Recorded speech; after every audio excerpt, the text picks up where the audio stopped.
All right. Well, welcome to Neighboring 101.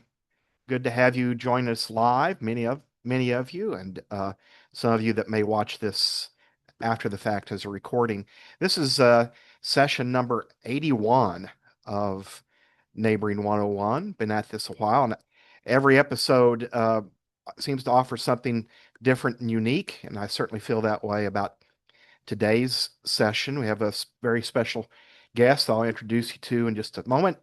Just a reminder, welcoming uh, Neighboring 101 is where we talk to leaders in the neighboring movement all across the United States and discover ways to organize individuals and organizations to use the art and skill of neighboring as part of their community and personal development. Thanks for joining us today. Our special guest is Dr. Shawna Beese. She is the assistant professor of rural health promotion and a nurse scientist, really, whose work focuses on health and prevention science and community-based approaches to improving health outcomes.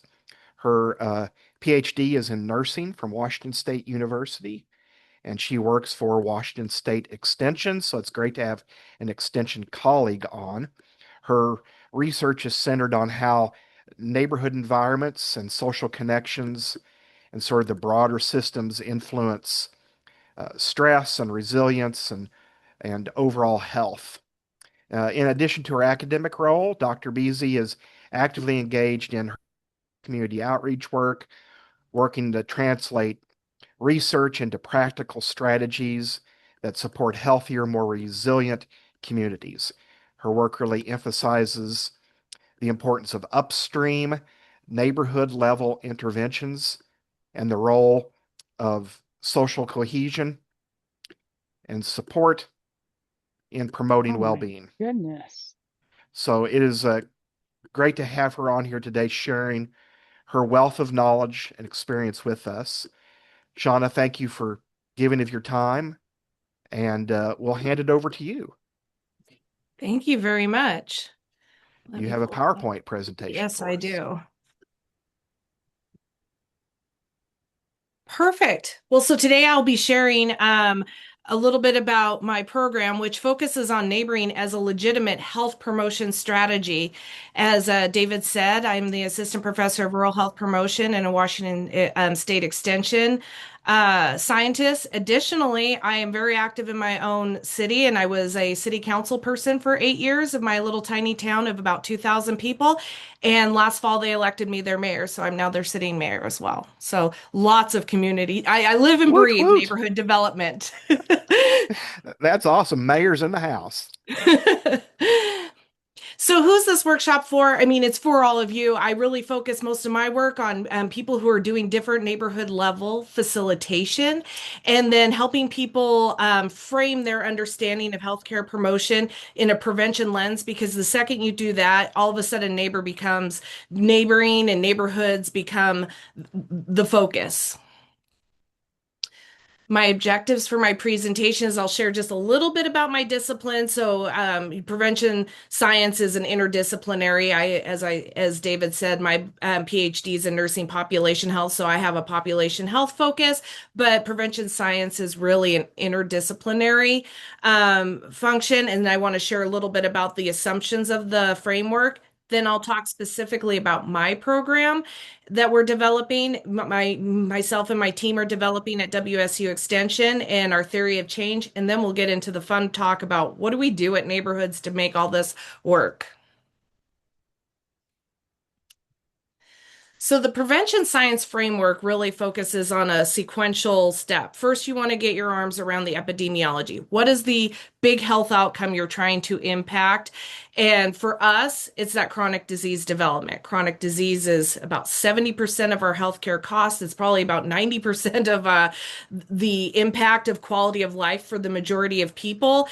Ago are the days that, you know, trauma or infectious disease. I mean, these things still have a huge impact, but it's truly those chronic diseases and the managing of the chronic diseases and preventing of chronic diseases that are the big task for healthcare right now. So that is so we'll talk a little bit about the epidemiology of that, then look at the intervention development and implementation throughput, the workflow for us, and then I will share a little bit about the theoretical assumptions of all prevention health science, and then we'll see how that applies to my program. So this is a really quick one. This is all summarized. I don't know if there's any nurses in the group, but this came out in the third edition of Integrative Nursing. I wrote the public health chapter and then also the community context chapter. So this is just a little epidemiology 101. This is the old epidemiological triad, the one that when what epidemiologists or public health specialists used to work on was primarily mitigating infectious disease, pandemics. And as we know, those things still happen. But what we were finding out, it's the non-communicable diseases, as I said, that are really driving overall everything about our healthcare, the cost, the impact, and where the resources are being focused. And so instead of the old epidemiological triad, we're looking now at environment being that central focus. One of the things that we see as we look specifically at chronic disease and specifically this new emerging lens is that it's to prevent stress, because stress is usually the predecessor of most chronic disease, focusing on local populations, and that neighborhoods are emerging as one of those potent environments that we should be examining if we're truly interested in getting at those upstream factors that are going to impact all of health. And so neighborhoods are a legit focus for all healthcare providers at this point. And I can say even in the 10 years since I started my PhD program and then, received my PhD and then became an assistant professor. And now I'm 5 years into that venture. It has changed. I used to, when I started my program, I would have to sell people like how important neighborhoods are. And they're like, well, what literature are you basing all that on? Now it's just like, yep, we got it. We all know. So, I think it's been groups like David's work, other people's works. It's been the neighborhood practitioners that have really foisted this as an undeniable focus in healthcare world. So what are the assumptions of prevention science? Well, that it's mostly based off of identifying risks and protections in your environment. So when you look at risk factors are, of course, things that contribute towards diminishing health, and protective factors are things that either protect people from those risks or even promote health. It's multi-level. I'm sure everyone's heard of the socio-ecological model, and if you haven't, you're going to hear about it in a couple slides. But we're not just individuals. We're individuals nested in, household families, and then our household families are nested within bigger communities. And so those are multi-level and complex by nature. And then there's dynamic effects across our life course, and that is when you're looking at environmental impacts. You're looking at usually cumulative effects, not always, but often, looking at cumulative effects across the entire life course. So what happens when you're a child then carries forward and influences, it's not the sole determinant, but it does have influences over what happens to you in your midlife and your midlife and your childhood, impact your later life. And so I'm sure those aren't like groundbreaking, but those are important perspectives and assumptions to call out about all prevention science work. So, a large portion of what me and my team do is we go and we engage with different groups around how they're functioning as a community with always an eye of risk and protective factors. That can be environmental risks. It can be do people, are they living in isolation? Do they have good support systems? And so we talk a lot with every single person about risk and protective factors.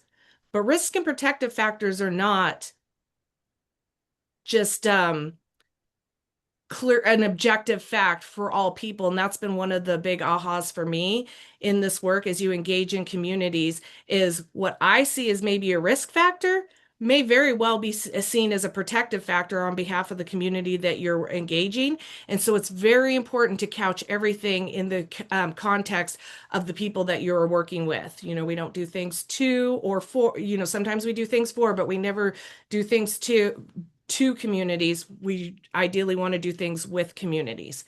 So I give you this picture. to punctuate that. And this is going to be interactive, so I want to see microphones go. Do you see risks or do you see protective factors in this picture?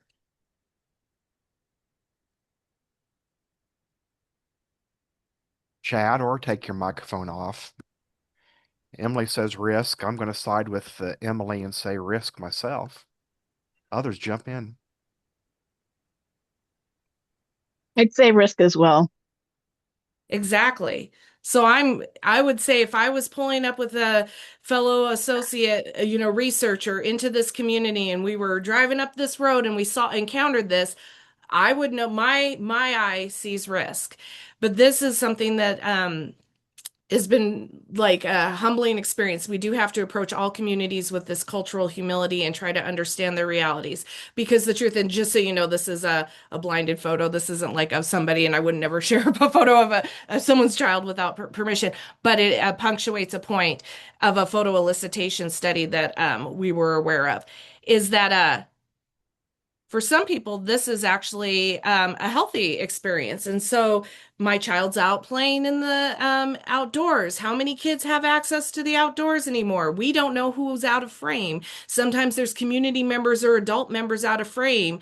Sometimes there are public spaces that are considered the gathering outdoor spaces for that community that to my eye feels just wrought with all kinds of environmental risks because I'm seeing a pool of standing water that this child could potentially get harmed in. I'm seeing potentially a lot of acts. I mean, I don't know how dirty that water is, if it's just dirty because it's, literally in the soil, or if there's actual environmental toxins inside that inside that water. So these are all things that I think of, but that may be not what the community thinks of, and it's important.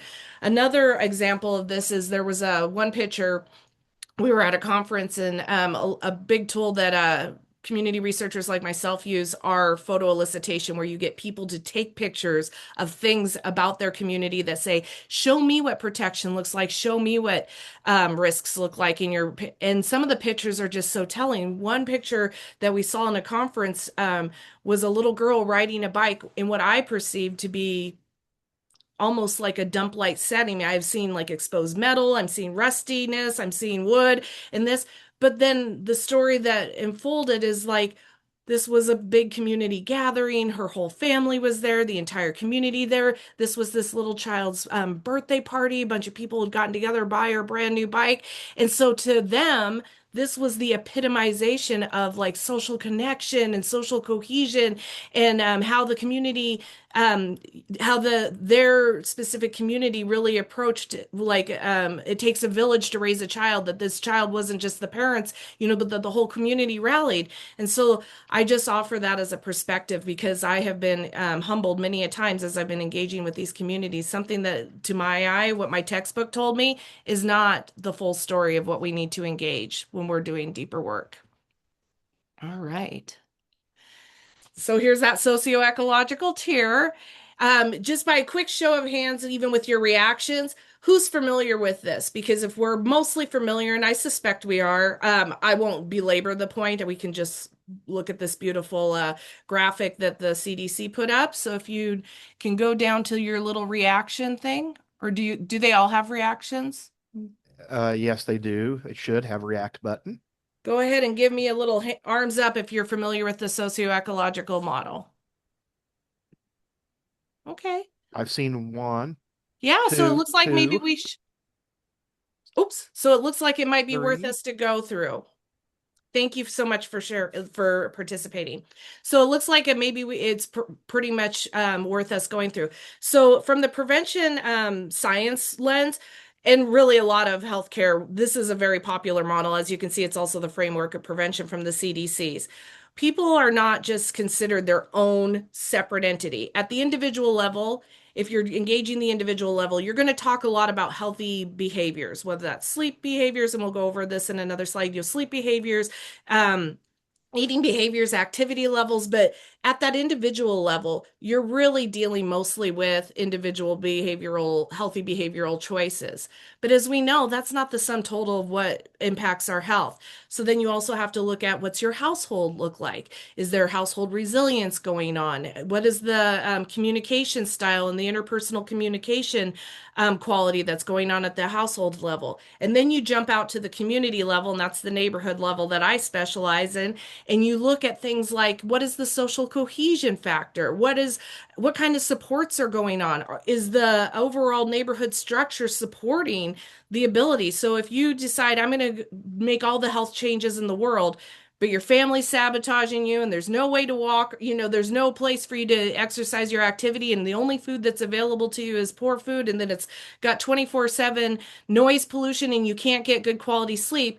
How effective will an intervention that seeks only to address your healthy behavioral choices be in an environment? And so those are the nested systems that you sometimes hear talk about at the socio-ecological tiers, and then you got societal. My model usually tends to only encompass those first three. And so we look at all those because what we know for prevention science is when you're designing an intervention, you will have your strongest response to the desired outcome if you engage more than one socio-ecological tier. So if all I'm talking about is neighborhood, but I don't ever address personal choices within that neighborhood context, it's going to have limited. But if I do something that talks about individual behaviors in the context of your household and supported by your neighborhood, that is a very highly efficacious program, or has a high potential for getting the outcomes you desire. And then the last thing is just those dynamic effects across lifespan. Obviously, what is true for a child is not going to necessarily be true for somebody who's middle to late ages. And so you really have to take someone's developmental stages into consideration when designing. And I always approach it from a multi-generational approach, and then looking at those cumulative. So roughly, we're always seeking to do something pretty simple. That's the formula that my team works on, is we try to increase your protective factors, we try to decrease your risk factors, and that should bring apart, using all those assumptions we talk about, should bring about positive health outcomes. So what specifically is our theory of change? At the neighborhood level, we talk mostly about neighborhood collective efficacy, which is social cohesion, the connection factor, and then also perceived neighborhood safety, and then also looking at your social support. At the household level, I have to admit my team doesn't do as much. I mean, we are aware of different dynamics that are at play, and so we can address that, but we mostly deal with the neighborhood pieces, and then also the individual. Like, our program is centered around the 5 pillars of functional health. So, eating better, increasing your movement, getting adequate sleep, effectively managing your stress, because again, that's the predecessor of most chronic disease. And then also looking at connection. Connection is important. That is that piece that is neighboring is foundational to actual health promotion strategies. Without getting too into this, but we do most of our novel research that's come out of my team is primarily around the neighborhood cohesion, and then also the informal social control and looking at social support. And we have a study that's in peer review right now, observational study in peer review right now, so it's not published, but it shows that just neighborhood social cohesion, which is measured, and I'll go over the operationalization on the next slide. Social cohesion and social support account for almost, in one observational study, almost 19% of the variance of people's stress outcome as measured by Cohen's perceived stress scale with one sample. So, I mean, lots of follow-up study, but that is a huge effect. I mean, that is a great effect. When Let's we hurry up and saw get that, that like, published. well, it's just in peer review right now, but it's a peer review through a psychological journal of community psych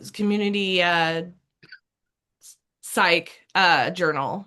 So I don't Very remember good. the specific name, but yeah, I mean, if you tell me social cohesion and social support impact that much stress or can explain away that much, that tells me that that is where the interventions need to be focused. So we're very excited about that finding and building upon that. For us, our team, we're not reinventing the wheel. We operationalize social cohesion through the social cohesion scale, the four items listed here. Um, Around, do we get along? Is it a trusting community? Do we share the same values? And that's different than do we share the same political affiliation or do we belong to the same religion? When we say share the same values, it's usually higher order values that transcend all those smaller things because people sometimes get fixated on, oh, well, it's not these superficial differences. It's more things like, do we value self-reliance, rural communities? That's often like the cohesive factor is like they value self-reliance. They understand their need for interdependence because there are a lack of services that are attached to that. And then also, are you willing to help your neighbors and act on behalf of your neighborhood? And so that's how we measure that. And social support, again, we didn't reinvent the wheel. We just used the modified social support scale, which is identified here and is made up of both tangible support. If I needed help getting somewhere, or if I needed help doing a task because I'm sick, would I have that support? To even that more informal support of, do people check in on me? Do I feel loved? Kind of things. Okay, now we're to the tactics and strategies. So this person is a city councilor down in Texas. Now is the time to focus on basics for people in our neighborhoods and real ethics reform at City Hall. I am right there with you, sister, because I believe right now we have to have a great revival of grassroots level type work. I think that some of these contentions that we experience once you get higher than your neighborhood level, and that cause all kinds of strife, they just don't exist. This is one of the reasons why I loved being a city council person, love being a mayor of my little town, because here, when you're only talking to 2,000 people and you're focusing on things like, public safety, what should the deputy be doing? What should our water supply look like? Because we're on water district. How do we ensure that every time we turn that tap, clean water comes out? What does our school system look like? What kind of community gatherings should we be having over the summer to celebrate each other and to make sure that we always stay connected as neighbors? Once you start focusing at that level for the predominant amount of your conversations, those are those higher order values that all of a sudden people shine because we really do want what's best for each other more than we want to focus on all these differences. And so I am encouraging people, and it's also functionally the better place to focus your energy and time, even for survivability. So like in the wake of a natural disaster or any kind of thing, your first 72 hours of safety is largely going to be determined by the square mile around you.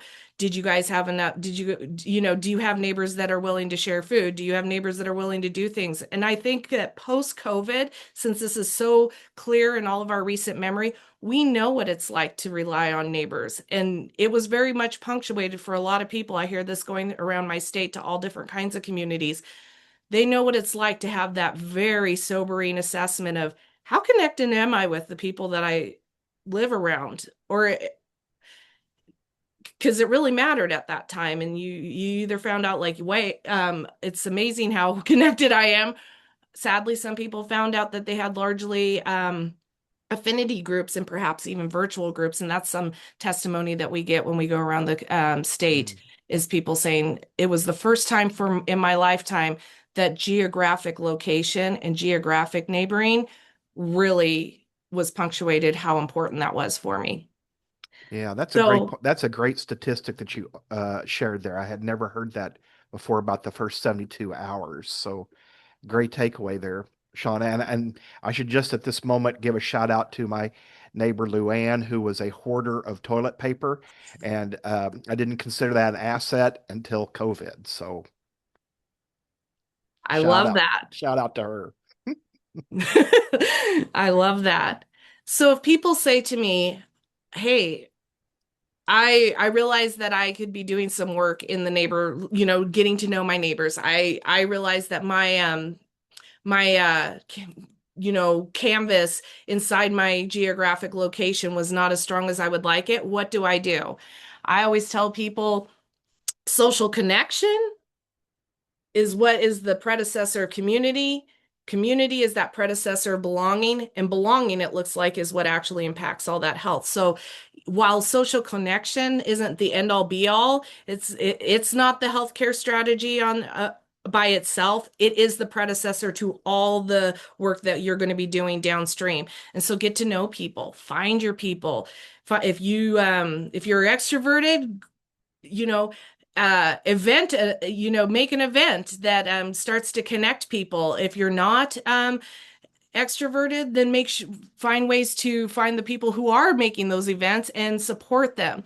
This picture is part of our good neighbor, and David, 2 years ago, was the one that introduced me to the whole, National Good Neighbor Day. And so I brought that to my town. Last year, we codified it and proclaimed it for the first time. And we plan on doing that annually. And this was our first Good Neighbor event, which was in our community garden. It was a big harvest party / community dinner. And I just encourage people, just start those events and show up at those events. If you're not, and I'm not super extroverted, so I tend to be somebody who's more like, I'm going to show up at the event that other people are doing and find out ways to, celebrate it and make sure that everybody else is there and stuff. My dad is we lovingly call him the town gossip. He'd be the person that's pulling this bad boy together type of thing. Everybody Um, needs a town spark plug. Spark yes, plug. exactly. We found in Missouri, in the state of neighboring study that was done, nearly 86% of Missourians said they would attend a block party if there was one in their neighborhood, but only 6% were willing to organize or put together a neighborhood event or gathering. So if you have that skill and that ability and that interest, you are desperately needed. People will come, but we need some of you to be spark plugs. I have, in the last 2 years, like I said, we lovingly call him the town gossip. And honestly, that has not been such a joy growing up because I've lived in the same town for 50 years, all my life. So everybody knows everything about me. But in the last couple of years, especially as I started to campaign and then move into the mayoral role, I honestly am like, what are we going to do for succession planning for Papa Todd? Because I just cannot even believe the function he serves. I mean, it's just honestly, if we were a church, I'd call it pastoral care. I mean, if you're having a crisis, he's the one that's going to show up at your doorstep the next day with brownies and get you on some kind of rotation that, whether it's every 2 weeks, but someone's going to be checking in on you for the long haul and stuff. And so that I'm honestly like, we need to bottle up whatever Papa Todd's doing, and that is the healthcare intervention. Based off of David's 101 Acts of Neighboring, my team and I put together the year, and then also some interviews that we did around people around our state. We did the year of good neighboring, and we broke it down on individual, household, neighborhood impacts across the three domains: the social cohesion, safety. And our goal here with this one sheet was just to spark people's idea. And we noticed that as we do community engagement, people tend to fall into this like form of seasonality, like summer is summer, fall is fall, and then post Christmas is post Christmas. And so we said, let's just go ahead and make our calendar around those kinds of activities and just honor the natural rhythms we're already seeing within all the communities that we're working with. And this I can put in the chat if you want a copy of this. And Yes, honestly, please. That's a great structure and a great organization of that. and like I said, this is oh, I can't why I'm sharing screen, sorry. So I'll do it after I'm sharing the Yeah. screen. But it was largely sparked by yours. And so every time I engaged like a church group or I engaged a community group, a civic group, or a municipality, I would share your PDF with them. But it was just so many sheets, so that this was kind of our, quick and dirty distillation that we could just hand out to all those places. But great work. I mean, David, you and your team have just been outstanding in your impacts across the nation around promoting neighboring. All Well, right. thank you. Appreciate it.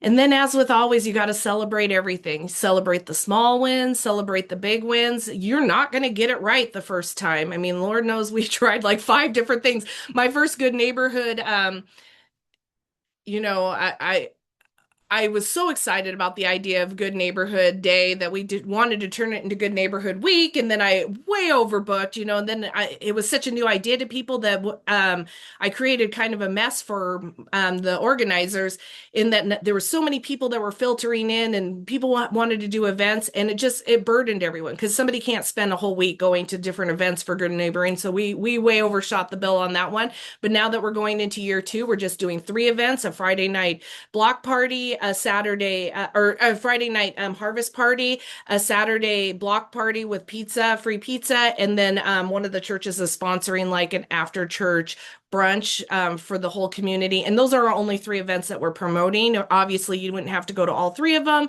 but you would have an opportunity to go to all three of them, which would be way better than the 14 of the events that we had last. And then all the littler events that weren't as well attended, but had like really exciting items. Like there was a wildlife center that wanted to do some naturing journal. It was amazing. I mean, only like five or six people showed up, and for the five or six people that showed up, it was a really meaningful gathering of the thought being you'd walk through your neighborhood and you would do a little neighborhood journaling around the different flowers, different, wildlife, and it's kind of its own natural inventory that you would be taking around your neighborhood. So that as a standalone event surely could not be, that was not shown to be a sustainable event. Now bringing that on site to the community harvest party and having it be a little station within this bigger, 2-acre party at the community garden then makes it extremely viable. Same with one of the churches. Oh, it was overwhelming. At first, I thought they were asking me if they could be on the neighborhood events to do a drive. Like we want to gather up hats, scarves, and socks going into the winter. And I was like, oh, that sounds beautiful. But that wasn't even what they were trying to do. And when they clarified it, they go, oh no, we've already gathered 200 scarf mittens, 200 pair hats, and 200 pairs of socks, and we want to be the distribution site for the kids going into winter. I'm like, oh my gosh, that is so amazing.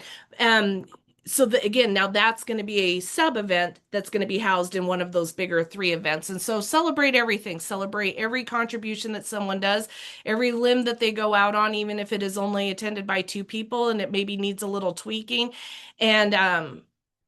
And then I always try to really honor people with, I think what they're doing is really substantive work. This isn't soft work. This is, you are increasing the health, you are increasing the resilience, you are increasing the capacity of our neighborhood, and that's a beautiful thing. So that's my story. Here's my contact. And then I, of course, welcome questions. Yeah, I'll leave that. Oh, yep, I will. Or Let me put it back I up. can I can share it with the video as well, but leave it up here for just a second for folks. And You bet. um, Shawna, one question we had early on in the presentation. I didn't want to interrupt you, and then folks, you can jump in with other questions, just like always, or add them in chat. Uh, Debbie had asked pretty early on in the presentation if you could talk a bit more about the social determinants of health. What are the basic sources of stress in our neighborhoods? So that's still being determined. I mean, one of the things I told you about is that in one of my observational studies, that we using the NIH All of Us data as our sample for our study showed that social cohesion and social support were accounting for that 19% variance. Now, there could have been other things embedded in that. Who knows? But it really wouldn't matter because 19% of that variance was explained by just those items alone. And so to me, that is exciting. I know that in the allostatic load world, and I don't know how familiar people are with allostatic load, but that is a battery of biomarkers that attempts to look at the cumulative wear and tear of stress across your life course and how that will impact your overall health. And it's been shown to be a pretty good predictive index to predicting at the very least early mortality. Some people say that it can Mm. has been shown to predict overall chronic disease development, but they can't like it's not like a one for one. It can't say like you're going to get cardiac disease or you're going to get cancer or you're going to. It more just says your body is taxed out to the point that you are vulnerable to some form of premature mortality in your future. So that's the biomarkers came out in the 1990s initially. They've been tweaked a bunch. I have that was one of my dissertation studies is looking at the 30 years of biomarker collection and which ones actually ended up being the ones that are now falling out. And then there was a in big team of a ton of allostatic load researchers that did what I now think of as the seminal meta-analysis. It's called McCrory et al. 2023, and they zeroed in on 5 biomarkers. So out of all the biomarkers that have been collected in the last 30 years for allostatic load, they're really zeroing in on it, especially midlife and onward. It's the 5 biomarkers that's in their study, which just happens to be A1C, CRP, your waist to height, your heart rate, and then oh my gosh, I can't believe I'm going to blank on the 5th one, but it's McCrory et al. And I can put that information in there. Um, so but that is allostatic. So it's just short answers. We don't actually know. There's been a ton of research that's been done since 1997. I think this is the horizon of research that we'll be talking about, just even in the time of the late teens when I started studying this to today. The amount of research around stress, whether it be allostatic measured by allostatic load, whether it be as measured by Cohen's perceived stress scale or a myriad of other stress measurements, people are really trying to start quantify those things and draw out what are the not just correlations, but what are true causal models. But we don't have that work is still being determined. But for sure, yeah, biological exposures to things are some of this start. I tend to focus on the connection pieces because that's what we can do, and then healthy lifestyles. So I think that it's important to, if you are near an environmental risk, that the community moves to remove that, to either remove or mitigate that environmental risk. But what every community can be doing is working on just increasing health and resilience within their, amongst their own. And so that tends to be that more universal programming that I start at, and then we adapt for other things. Does that answer your question? Got a heart. Yay. I believe that means Yes. yes. And it looks like Chat may have another question as well, Yes, or an please. additional Thanks, Donna. follow-up. Dude, Sean, this is absolutely great. I don't know if you could go back to that presentation. I think it's page 20 with it had the seasonal, your yearly. I love how you broke it down into like the spring, summer, fall kind of.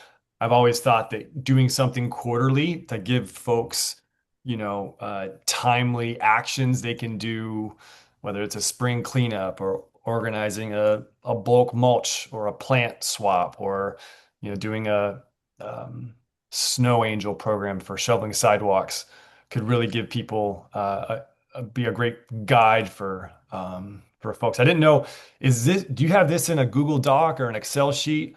I feel like this would be a great um, real resource that our neighboring practitioners might be able to make a copy for themselves and then add to this is really an incredible resource and I think could be really valuable for folks on the call here.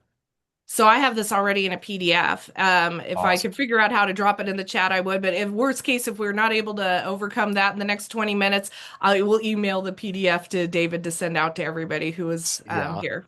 I'll That's be so glad good. Thank you. glad share out. It You is bet. great.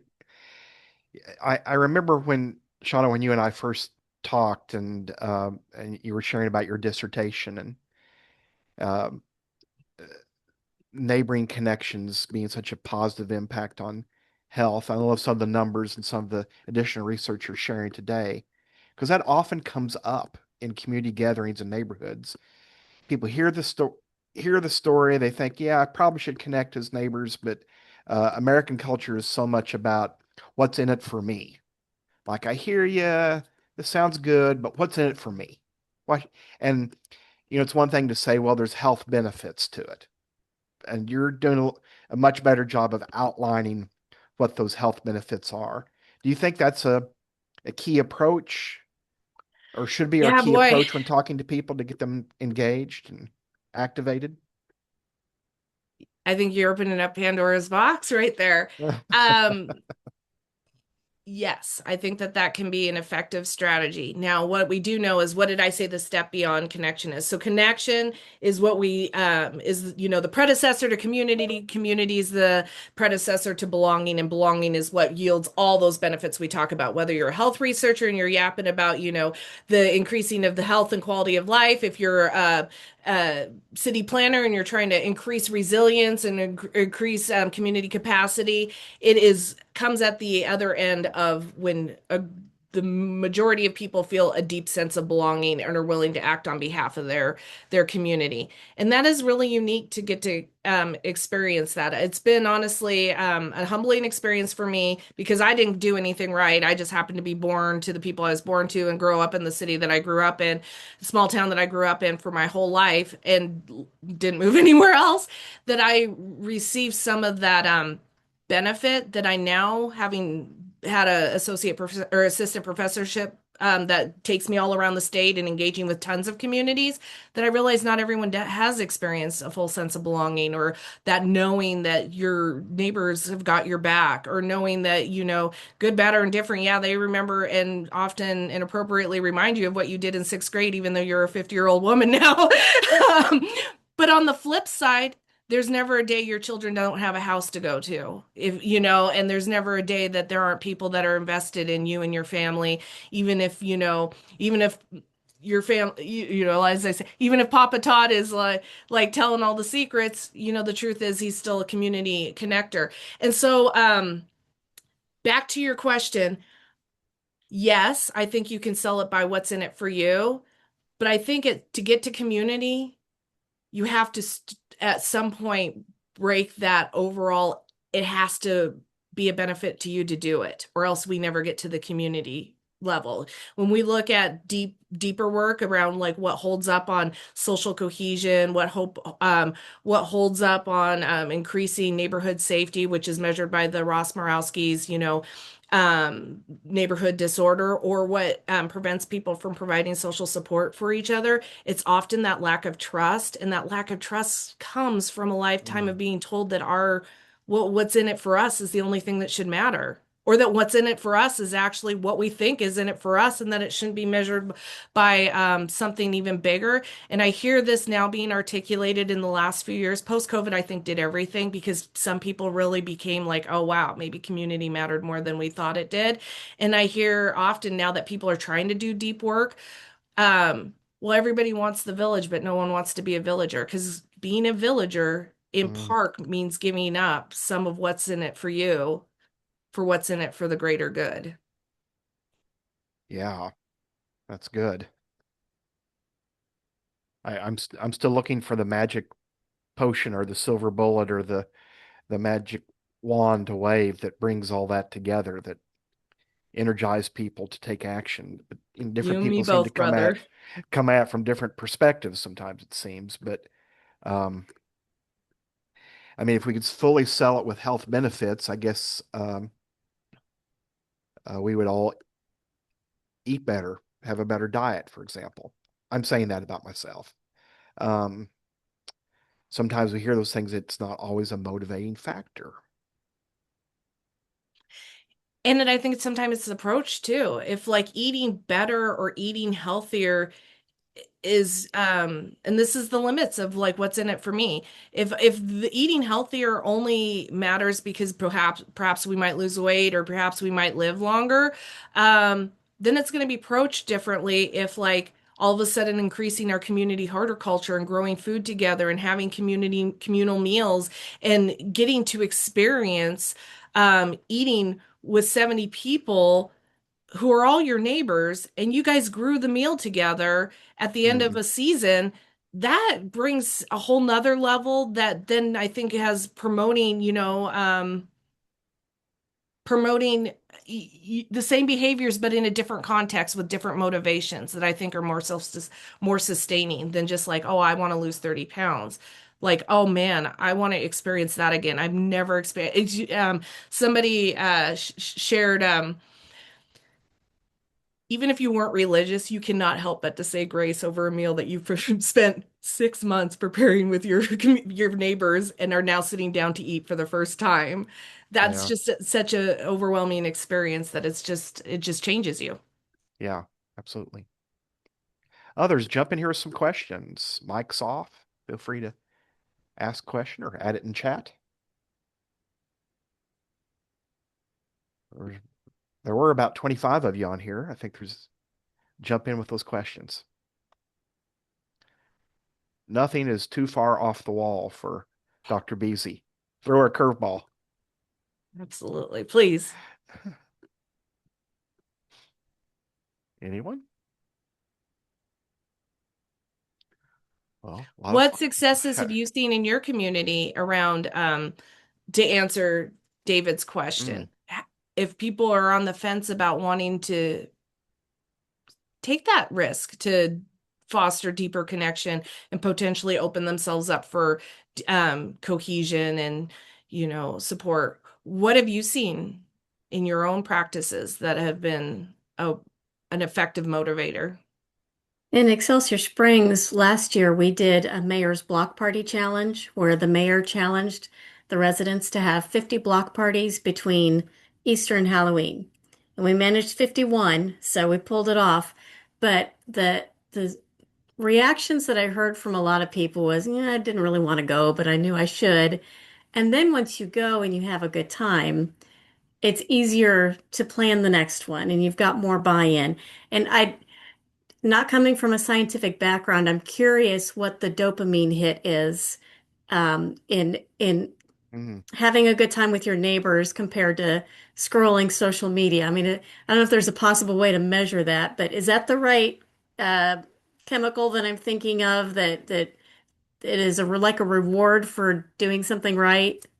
Yeah, I mean, I think so, but I wouldn't have any clue of how we would measure that. But I think that it's um because I don't know how honestly. First of all, oh my gosh, I'm landing the plane because I just got really wrapped up on how would we measure that? Would we do it urinary? How long does it last in your body? It doesn't matter because what you said was the most important thing. I didn't want to go, and then I went and I felt better. So we know that Mhm. something happened. Yeah. You wanted more of that once you experienced it. And now what I'm hearing is kind of a nostalgic idea about block parties. Like I've heard my parents talk about the block parties they went to, or I remember as a kid our neighborhood having block parties and people wanting to get back to that habit of it being part of a regular routine of their lives that is kind of nostalgic. So we're doing the Mayor's Block Party Challenge again this year. Well, you get dopamine hits from social media too. When people like your post or you're liking others, but those are all short-lived, and it's the intrinsic dopamine hits, I guess, that you get from face-to-face interaction with people that really help people feel like they matter, like they've been like they've been seen, instead of just being performative. Right, that's the key. That reminds me of the book that you featured, the art author that we talked about a while back about mattering. And that's what happens when you make those neighbor connections and learn somebody's name and they learn your name and they use it. It sends you that message that you matter and you want that feeling to happen again. Yeah, yeah. Perfect. I see two things in the chat box. One, somebody is asking, would you share the stat you just shared, Laura, in the chat box about the block parties? And then I also see a comment from Becca that says, one of my neighborhoods does an art walk where they put art in their front yards. Oh my gosh, that sounds amazing. We also have an annual arts festival in the city that does pop-up concerts and In in the some suburban suburban parks. Oh parks. my gosh, Becca, would you feel comfortable unmuting and telling us a little bit more about how that got started? Sure. So I think that the cool thing about that was that it was completely driven by the neighborhood. Like I'm the neighborhood services manager, but I did not come up with that idea, and that was all driven by them. So when they do it, I try to share it with the other neighborhoods to be like, well, look what you guys could be doing for like not a lot of effort. And then we have two kind of twin art festivals that we do annually, and one of them is run by a nonprofit called Spoleto, and then the city does one called Piccolo Spoleto, where we try to kind of elevate like local artists. And that's the one that the city actually organizes, city staff. So they have done more work to kind of look at what parks are, in the broader area, because most of the activations happen downtown on the peninsula of Charleston. Um, and so they've been looking at like more places where they can activate, and it's just been really neat. They've only done a few. It's only been the past 2 or 3 years, but it's been very popular, and it's been really cool. So we have a new cultural affairs director, and she seemed pretty pumped about continuing and growing that. Mm. Excellent. I love that. Becca, did you say that you're actually part of the Office of Neighborhood Services in your city? I am the Office of Neighborhood Services. No, I'm part of a division that does more stuff, but yeah, I'm the neighborhood services manager. So I deal with the neighborhood associations and do basically like a little non or organizational consulting and help them solve problems through the city bureaucracy and stuff. I love that. So I just, as mayor, just joined the Office of Neighborhood Service because we don't have one. We're a tiny town of less than 2,000 people. But I actually now attend the quarterly community of practice for the ONS coordinators across the country. And I am always sharing with people, especially in cities that are not my own. If you have an idea, contact your ONS. First stop and see what they might have some resources that might be able to support you in that. They may be able to plug you into people who are already doing that work. So I love your story because that validates that that advice that I've been giving out. I mean, that's certainly like I just tell people that like, yeah, I know a guy, like that's my whole job. And I related really hard to you talking about your dad because I grew up here and like my family's pretty rooted here. And my dad I just come from like a line of salesmen. So I was like, oh, this sounds really familiar. And like Charleston's not, I mean, we're kind of a big city or bigger, medium-sized city now, but like it's not for very long. I'm really interested in that cohort that you mentioned, if you have information about that. The ONS. Yeah, Yeah, I will send it on to David. thank you. You bet. And if you're not in NUSA, Neighborhoods USA, then that's worth looking into. I know that David's going to be speaking at this year. Yeah, this year's conference is online, virtual only, but yeah, it's another option.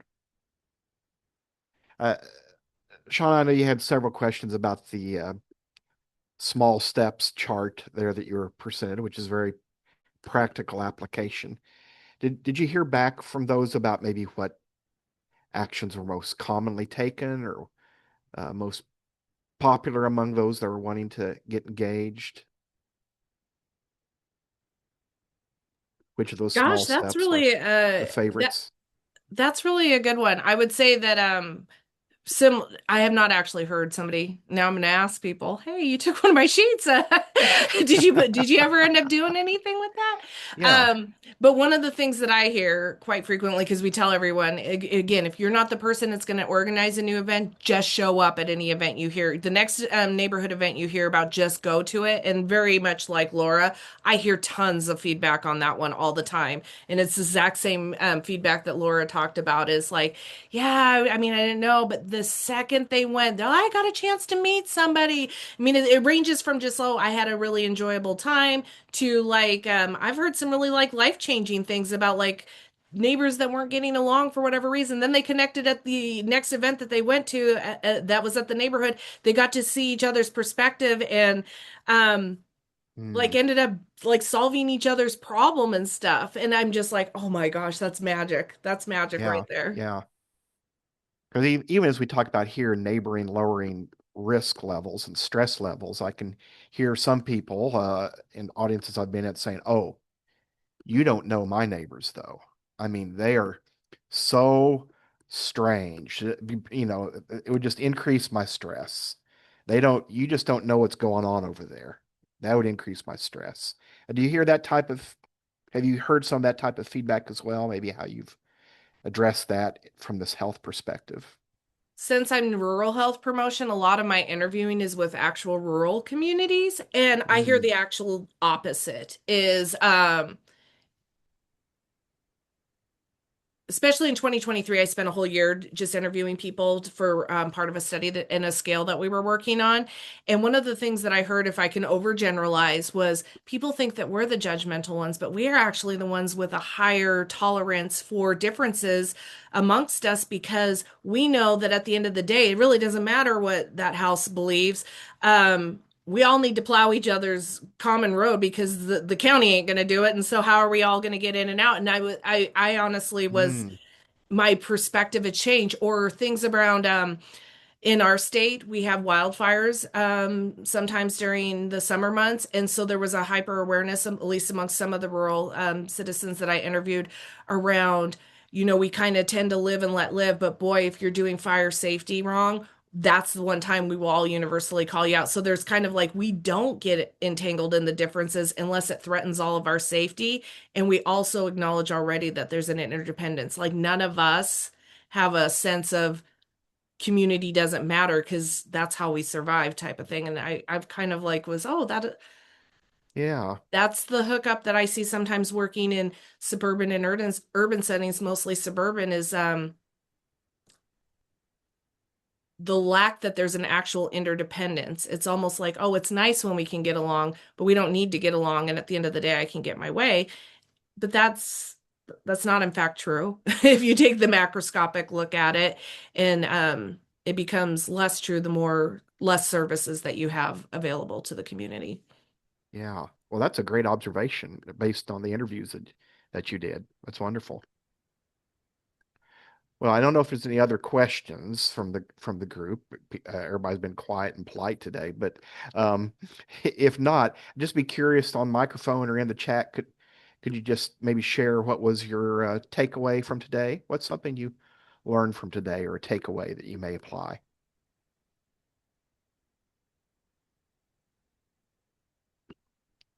It'd be an encouragement to I'm our speaker. And definitely, sorry, there was a little bit of a lag. I'm yeah, go definitely ahead. really interested in the allostatic load. I think that's a super cool concept and like how we can utilize that moving forward, whether that's just in communities or in healthcare in general, to, predict mortality outcomes or improve mortality rates in communities. So definitely we'll be going down a rabbit hole on that later. So thank you. Yeah, I mean, I can send a couple of articles. I will say that this is still in the domain of research. So allostatic Hmm. load's been almost six, and I'll send you a couple of articles. There's a moving group of people that are trying to provide a clinical application of it or a community research, and that's primarily the work I'm doing. So things like McCrory et al. Means a lot because that formed the consensus around, well, which biomarkers are we even going to use? Because it used to be just individual research teams. So that one's probably not yet ready for prime time measurement, but Cohen's perceived stress scale, which measures more of a 30-day window, is well validated, well accessible. It's just a 10-item survey. And so if you're in the interest of measuring stress amongst a population that you're working with, that would be the tool that I would come out of the gates using. Mm, Okay. Interesting. Thank But you for I'll definitely sharing. send David some articles just about stress and allostatic load in general. yeah, Yeah. I'll include those out to the whole group. And I see Thank others you. chat has said the practical outline of seasonal actions neighbors can take to organize their blocks and streets was a big takeaway from today. Others interested in what you did for Neighboring Day and uh, maybe even bringing National Good Neighbor Day and a proclamation to their own city and office. Appreciate you giving a shout out on that. And think you did street banners and some other things in your community as well. So really went full force and all out. Well, I still remember the first time you and I met on Zoom. It's great to have an extension colleague on here. Just really happy to see that happen, and was thrilled to hear about your dissertation and the work you're doing, because I feel like you're pretty cutting edge on this, and it has really, really practical applications to each of us working in neighborhood spaces, and another way to quantify for people the important work that's taking place right in our neighborhoods, how it improves our community and our own health. So, Dr. Shawna Bessie today, Beese, I'm sorry, golly, and mid comment, I thought, oh, I'm saying it wrong. Dr. Beese, thank you for being here today and sharing. We appreciate you, and I'll of course share the video out to all members that weren't able to be here in person. Perfect. Thank you. We'll bring our record to an end.